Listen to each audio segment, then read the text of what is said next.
जब तक बच्चों को स्कूल ना भेजो सुबह-सुबह, तब तक हमारी रेल बनी रहती है।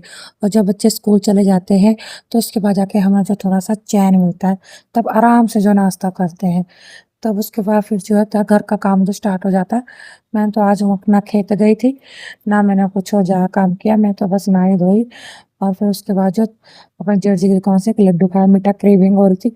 सो मैंने कहा यहाँ पे मेरे बेटे ने बनाया था वोल्कानो, आज उसके स्कूल में बनाया था, ये प्रोजेक्ट था तो ये कंप्लीट हो गया था उसका बढ़िया से। ये बेकिंग सोडा वगैरह और इनो वगैरह डालना था सब कुछ, तो उससे ये बनाया गया था उसका वोल्कानो और लावा, उसने ये क्रिएट किया था।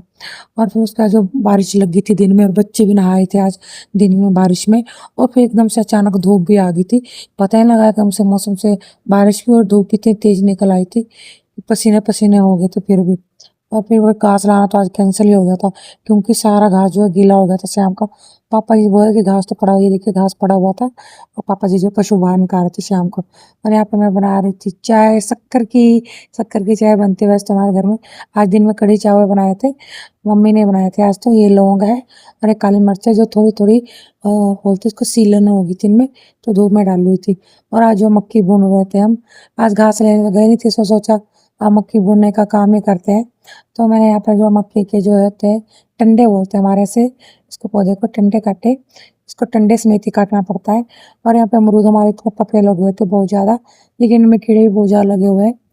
और ये टंडे समेत इसलिए काटने पड़ते हैं क्योंकि जो फिर टंडे ये जो है पशुओं के काम आ जाते हैं खाने के लिए, साथ के साथ मशीन में कुतर हो जाते हैं। तो फिर साथ के साथ ही हम इसे नीचे से काटते हैं, तो ऐसे पता नहीं लगता किस में से हमने मक्के निकाली, कौन रहे किस में से नहीं निकाली, इसलिए साथ के साथ काटो। और वहाँ पे एक साइड में इसका छील दो, फिर जो है इनको टंडों को साइड में रख दो। और अमरूद नीचे ऐसे गिरे होते जैसे सेब नहीं गिरते बगीचे में, उस तरह से नीचे यहाँ पर अमरूद की खुशबू उठी हुई थी बहुत ज़्यादा। और पपीते भी यहाँ पे लगे, तो ये बिना गौर के पपीते का पेड़ हुआ, और देखिए कितने अच्छे पपीते लगे इस पे। और ये जो फिर मैंने एक एक करके सारे मक्की छीली यहाँ पर, और हो ही गई है मक्की हमारी मैक्सिमम। अब हम सोच रहे हैं कि बेचने के लिए लगा दे बाहर। अब हम कल से बेचने के लिए लगाएंगे ये मक्की, क्योंकि बेचने वाली मक्की है और बहुत ही मीठी है, बहुत ही अच्छी। तो फिर जो इसके बाद हमने सारी मक्की भुनी और हमने खाई बैठ के, रोज़ शाम को खा रहे हैं आजकल हम। अब तो खैर बाहर ही लगानी पड़ेगी, फिर नहीं टाइम लगेगा ना भूनने का ना खाने का। और फिर उसके बाद फिर तोरी की सब्जी लेकर आए थे हस्बैंड, और लौकी की भी, तो मैंने तोरी की सब्जी बनाई शाम को और चपाती बनाई।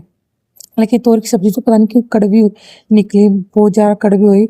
वो तो मालूम था कि ये कड़वी भी होती है। और यहाँ पे मेरे बेटे ने बनाया था एक और आईफोन, और उसका जो अनबॉक्सिंग की थी उसने पूरे अच्छे तरीके से, चार्जर वगैरह सब कुछ बना रखा।